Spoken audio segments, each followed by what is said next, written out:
बहुत ध्यान देना इस कथा पर। शिव के मंदिर में कभी भी जाओ, तुम्हारा बेटा कोई नीट का एग्जाम दे रहा है, कोई कंपटीशन एग्जाम दे रहा है, तुम्हारी बेटी कोई परीक्षा दे रही है, तुम्हारा बच्चा, बेटा बेटी, पति पत्नी कोई भी कोई एग्जाम में बैठने का प्रयास कर रहा है, पहले तो उससे कहो कि अपनी मेहनत 4 गुना कर, खूब पढ़, परिश्रम 4 गुना कर। और मान लो 5-6 बार दे चुका, 2-4 साल हो गए, 5 साल हो गए, तो फिर उससे कहो शंकर के मंदिर में 7 दुर्वा लेकर जाओ। कितनी दुर्वा? यहां क्या बोलते हैं झारखंड में? दुर्वा कि दूब बोलते हैं? दुर्वा। 7 दुर्वा शिव के मंदिर में लेकर गए। जब जल का पात्र साथ में, 7 दुर्वा को नीचे की ओर रखो हथेली पर, जल का पात्र हाथ में लेकर भगवान देवाधिदेव महादेव को जल समर्पित करो। 7 दुर्वा में से 6 दुर्वा षडानंद कार्तिकेय जी को समर्पित कर दो, 1 दुर्वा भगवान शंकर के शिवलिंग पर चढ़ा दो। अपने हाथ की 3 उंगलियां शिवलिंग का स्पर्श करो और अपनी कामना कहकर, बाबा बहुत एग्जाम दे चुका हूं, बेटा बेटी ने बहुत परीक्षा दी है, हो नहीं रहा बाबा, अब आपके भरोसे है। बाबा को विनय करो, शिव जी पे चढ़ी दुर्वा वापिस लेकर आओ। जिस बच्चा जब एग्जाम के लिए जाए, परीक्षा देने के लिए जाए, उस दिन वो दुर्वा को अपने मस्तक पर प्रणाम कर कर, नमन कर कर, षडानंद कार्तिकेय का स्मरण कर कर फिर एग्जाम के लिए जाए। पढ़ाई अच्छी करना, दिल से करना, मेहनत ज्यादा करना, और एक बार ये प्रयोग कर कर देखना, मेरा षडानंद कार्तिकेय सफलता जरूर प्रदान करे। 6 मुख से षडानंद कार्तिकेय जी का जो वर्णन हमारे शिव महापुराण में किया गया है, स्कंद पुराण में किया गया है, षडानंद कार्तिकेय जी फल शीघ्र प्रदान करते हैं, शीघ्र फल। पितृदोष है, ये आपको कैसे मालूम पड़ेगा?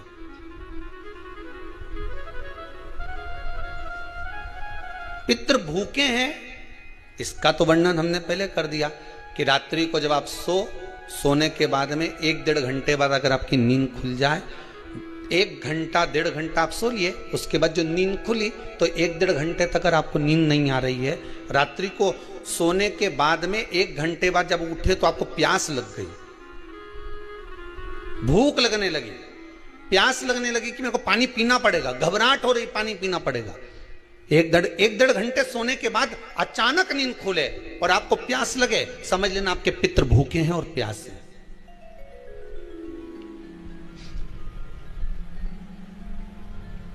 वो भूखे और प्यासे हैं, उनको जल की जरूरत है।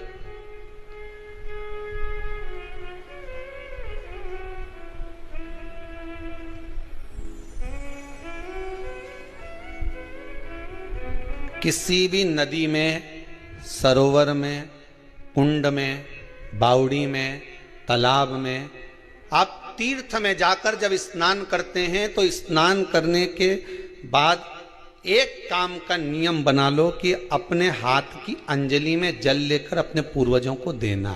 प्यासे रहते हैं, भाग मांगते हैं।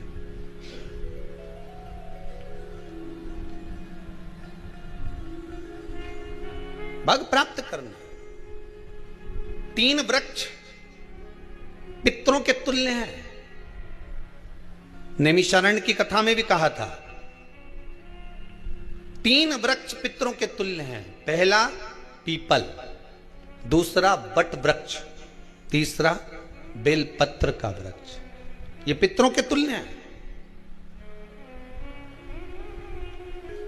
अगर आपको रात्रि में नींद नहीं आ रही है, ऐसा लगता है कि रात्रि को 1 घंटा 1.5 घंटा सोने के बाद कुछ गलत गलत विचार आने लगते हैं, नींद सुबह 3 बजे तक 4 बजे तक नहीं आती, 4 बजे के बाद फिर नींद आती है, तो एक प्रैक्टिकल जरूर कर देखना। एक प्रैक्टिकल करने में क्या जाता है, प्रयास करने में क्या कुछ जाता है क्या? प्रैक्टिकल कर देखना कि कहीं सीओर वाला महाराज झूठ तो नहीं बोल रहा, तो प्रैक्टिकल करने में कुछ नहीं जाए। 1 लोटा पानी लो, उसमें थोड़ा सा कच्चा दूध डाल लीजिए, श्राद्ध पक्ष चल रहा है, बेलपत्री का पेड़ या पीपल का पेड़ या बट का पेड़, इन पेड़ के नीचे ले जाकर उस दूध को दोपहर में सुबह 10 बजे से लेकर 12 बजे के बीच में ले जाकर चढ़ा दीजिए। रात्रि को फिर ना आपको प्यास लगेगी ना भूख लगेगी, नींद एक बार लगी तो सुबह ही खुलेगी। प्रैक्टिकल करने में क्या जाता है? पानी डालने में तुम्हारा कुछ जाएगा? अरे बोलो तो सरी, हमें 10 रुपया का दूध जरूर उसमें, और तुम इतनी चतुर हो, इतना सारा दूध थोड़ी डालोगी, तुम 2 चिल्ला डालोगे, कहाँ तुम इतना डालने वाली हो है?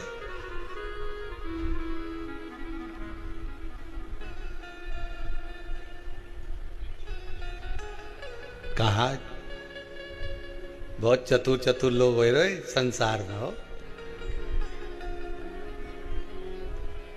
भले पूजन पाठ नहीं करे पर कहीं का एकदम मिलने आ जाए ना, क्या अम्मा जी है क्या पाठ कर रही है, फिर वो भी बैठ गई तुरंत, अभी तो सोई थी,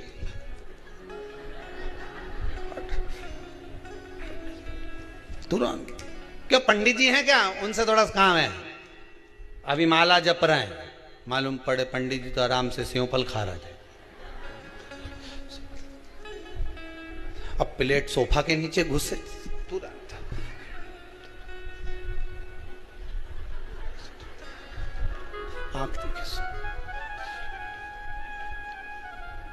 प्रैक्टिकल करने में क्या जाता है, कुछ भी नहीं बिगड़ेगा, ये तो बस जल डालोगे तुम्हारा ही कुछ अच्छा हो सकता है, बाबा की कृपा है।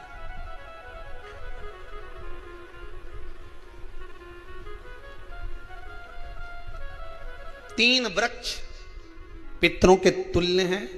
पहला जम के बोलिए पीपल, दूसरा बट वृक्ष, तीसरा बेलपत्री का वृक्ष।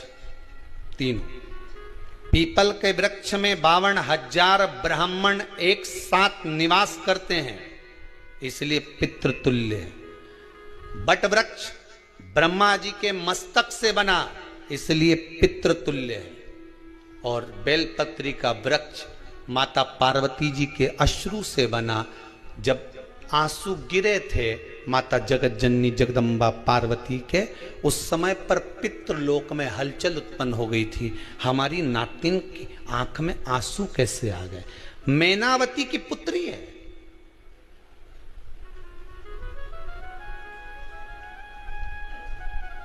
पितरों की नातिन, इसकी अश्रु कैसे गिर गए। पार्वती जी ने कहा ये आंसू नहीं, मेरा पुण्य भाग प्रकट करती हूं बेलपत्री के रूप में। तो पितरों ने वर दिया था कि ये बेलपत्री का वृक्ष हमारा आशीर्वाद है, इसके नीचे अगर कोई दीप लगाता है, शिव को स्पर्श कर चढ़ाता है, उसके पितरों की शांति होगी, हम स्वयं उसको आशीर्वाद देने के लिए पधारेंगे। बेलपत्र का वृक्ष पितृतुल्य।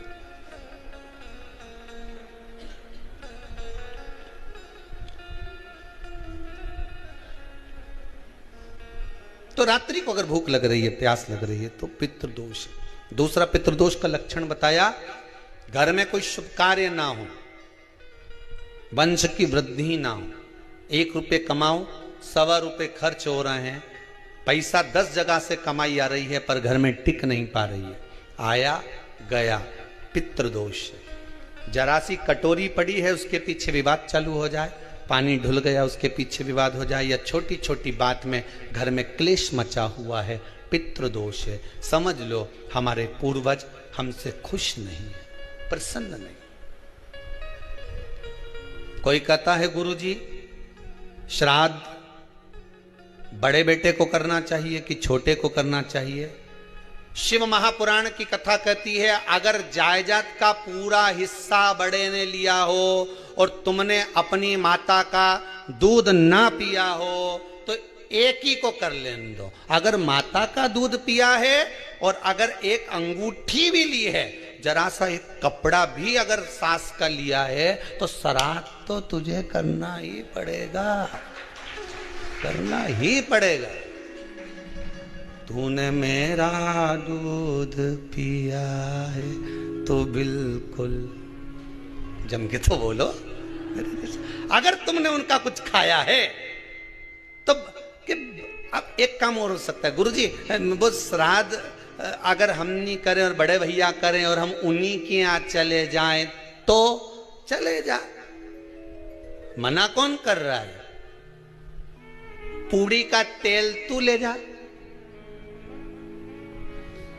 खीर का दूध 2 थैली तू खरीद के ले जा। जितना वहां वो सेवा करे उतनी सेवा तुम करो। गलत है क्या? जायदाद का भी तो हिस्सा किया था।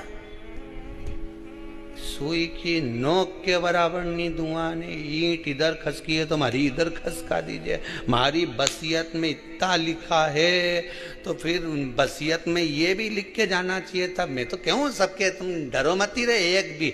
जब छोरा छोरी के जब सब सामान, प्रॉपर्टी दो ना, जमीन दो ना, जायदाद दो ना, सारा सामान छोरा छोरी के दो, तो उनके लिख के भी जाओ कि हमारी श्राद्ध कर दे अच्छे से, नहीं तो भूतड़ी बन के सताऊंगी। देखिए श्राद्ध करो। कितना दिया तुमको? बोलो, ईमानदारी से बोलना, कितना दिया? ढेरों। और एक बात बहुत अच्छे से कहूंगा, आप लोगों के जीवन में उतरे। अगर मायके में भाई, मायके में भाभी, मायके के लोग अगर आपके माँ बाप का श्राद्ध नहीं करते हैं तो बेटी भी अपने माता पिता का श्राद्ध कर सकती है। उसने भी दूध पिया है अपने माता पिता का, पर वो श्राद्ध का भोजन कौन कराएगा? बेटी का पुत्र हो, बेटी की पुत्री हो, वो कराए। और नाम वो नाना नानी का ले ले, करे। अगर वो नहीं कर रहे हैं, वो नहीं संभालते, वो नहीं जानते, तो आप करो तो करे।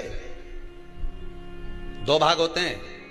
जब एक रोटी गाय के मुख में दी जाती है, गाय के मुख में जब हम रोटी देते हैं, एक रोटी जब देते हैं, या तो गाय के मुख में 16 श्राद्ध में जब रोटी देते हैं तो रोटी को बीच में से तोड़कर, रोटी का जो भाग होता है उसको, मतलब ऊपर से फुलका का परत नहीं निकालना है। रोटी जो सीधी सीधी है ना, जैसे ये रोटी है तो इसको बीच में से तोड़ लिया, 2 भाग विभाजित कर लिया, नीचे वाले भाग में भी थोड़ा सा गुड़ शक्कर रख लिया, ऊपर वाले भाग में भी गुड़ शक्कर रख लिया, एक के ऊपर एक रोटी को रख लिया, वो गाय को दी। तो अपन श्राद्ध पक्ष में 2 पूड़ी का प्रमाण है कि गाय को 2 रोटी दी जाती है, कुत्ता को 2 रोटी दी जाती है। 2 पूड़ी रख के देते कि नहीं देते? आप लोग तो देते होगे, 2 पूड़ी के ऊपर पूड़ी रखकर, थोड़ा सा मीठा रखकर, नमकीन रखकर, कुत्ते को भी देते, 2 पूड़ी तोड़कर कागा को भी देते। 2 पूड़ी का प्रमाण कहां से आया? 2 भाग रोटी के टुकड़े का प्रमाण कहां से आया? श्राद्ध पक्ष में ही ऐसा क्यों किया जाता है? बाकी के समय पर तो कोई ऐसा 2 पूड़ी का प्रमाण ही नहीं, पर श्राद्ध पक्ष में ये क्यों कहा जाता है कि पूड़ी के ऊपर पूड़ी रख दे, उसमें मीठा रख दे, खीर शक्कर रख दे, गाय को दिया, कुत्ते को दिया, कागा को दिया, ऐसे क्यों कहा जाता है? उसका कारण क्या होता है? उसका केवल एक कारण है, जो नारी ने भोजन का निर्माण करा है, जो घर की बहू भोजन बनाई है, जो घर की बेटी ने भोजन बनाया है, घर की माता ने भोजन बनाया है। महाराज, पिता पुरुष एक कुल को तारता है, बेटी 2 कुल को तारती है। जब श्राद्ध पक्ष में 2 भाग रोटी के कर कर गाय को देती है तो 1 भाग तो उसके ससुराल वालों को मिलता है।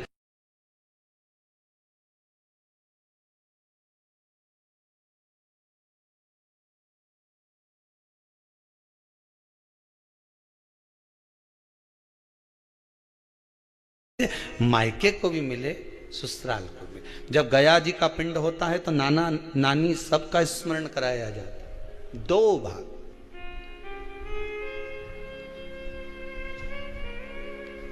पुण्यता प्राप्त। अब लोगों को मालूम तो है नहीं कि 2 पूड़ी क्यों रखते हैं, उसका कारण वर्णित है शास्त्रों, दोनों पक्ष तारने के लिए, दोनों पक्ष का स्मरण कराने के लिए। महाराज बिंदु प्रेत योनि में पड़ा, चंचुला देवी उनके मोक्ष का प्रयोजन कर रही है, प्रयास कर रही। क्या करा जाए कि इनको मोक्ष मिल जाए? कहा शिव महापुराण की कथा। पार्वती मैया की सहेली बन गई और पार्वती मैया ने शिव महापुराण में प्रेत योनि से मुक्त होने के लिए कहा तुम रुका जी के यहाँ जाओ, देवऋषि नारद के पास जाओ। नारद जी ने तुमरुका जी के पास भेज दिया। क्यों? नारद जी जानते हैं मैं कथा नहीं कह सकता, मैं कथा सुन सकता हूं पर कह नहीं सकता। कहने के लिए मुझे बैठना पड़ेगा, सुनने के लिए हो सकता है कि मैं चले जाऊं, वापिस आकर बैठ जाऊं।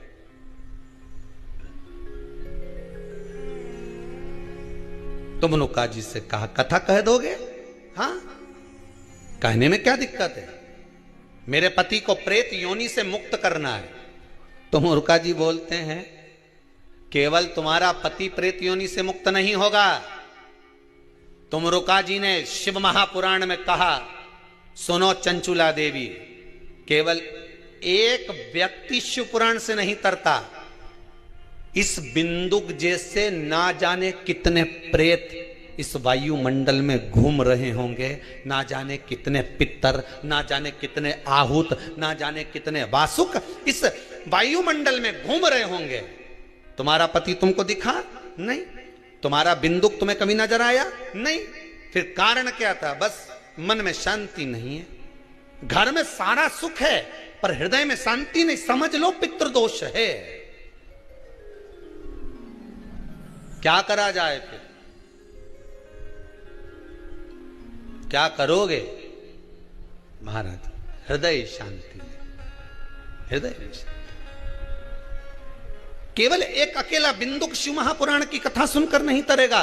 तुमरुका जी कहते हैं जिस समय पर मैं शिव महापुराण की कथा कहूंगा, सुनो चंचुला देवी, इस संसार के इस भूमंडल पर मृत्यु लोक में जितने भी जीव इस संसार सागर में भटक रहे होंगे, शिव महापुराण की कथा सुनकर वो भी तर जाएंगे। ये अकेली बिंदुक को तारने वाली नहीं है, इस मृत्यु लोक में जो विराजमान। आज भी नियम है महाराज, श्राद्ध का भोजन टेबल पर नहीं कराया जाता, श्राद्ध का भोजन ब्राह्मण को कुर्सी पर बिठाकर नहीं कराया जाता, श्राद्ध का भोजन किसी जाता। श्राद्ध का भोजन आज भी प्रमाण है कि ब्राह्मण के लिए भूमि पर आसन लगना चाहिए और जमीन पर बैठकर कराना चाहिए। तब क्यों? क्योंकि इस भूमि पर बैठकर जब भोजन कराएंगे, इसी भूमि से ना जाने कितने पितर गए, कितने तर्पण हुए, कितनी तिलांजलि हुई, इसी भूमि से, इस रज से, इस कण से ना जाने कितने जीव चल गए। अब लकड़ी पर या टेबल पर या कुर्सी पर बैठकर ब्राह्मण को भोजन कराने का प्रमाण नहीं है। अब आपका फैशन ज्यादा हो गया तो बात दूसरी है। पंडित जी ऊपर बैठ के खा लोगे क्या? पंडित जी तो बोल देंगे अच्छा है खिला दो।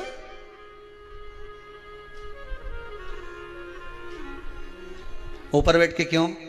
वो झुकने में थोड़ी सी कमर लचक जाए, क्योंकि खीर परसेगी तो झुकना पड़ेगा। अब ब्राह्मण अगर भोजन करने आसन पर बैठेगा, तुम अगर थोड़ा झुककर परसोगी, ब्राह्मण के सम्मुख में आप थोड़ा सा भोजन कराते समय झुकोगी। जरा विचार करिए, यशोदा मैया के घर में संतान नहीं थी।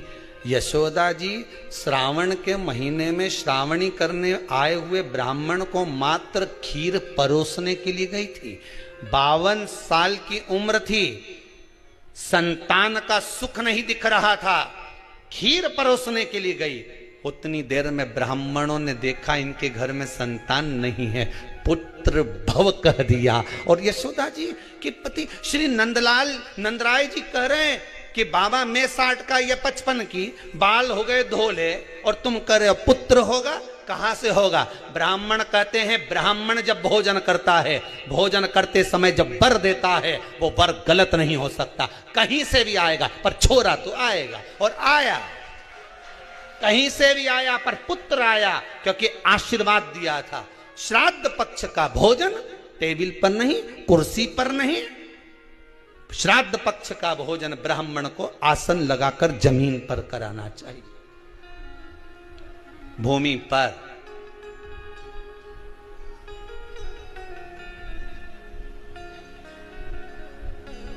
अब आजकल के ब्राह्मण भी थोड़े नीचे,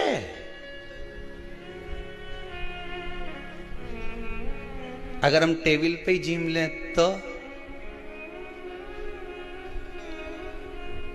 जी अब क्या बोले भी तो क्या बोले, तो मैं बताऊं।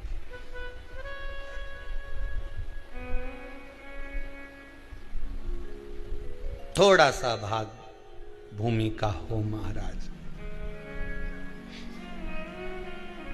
तर्पण तिलांजलि सब भूमि पर।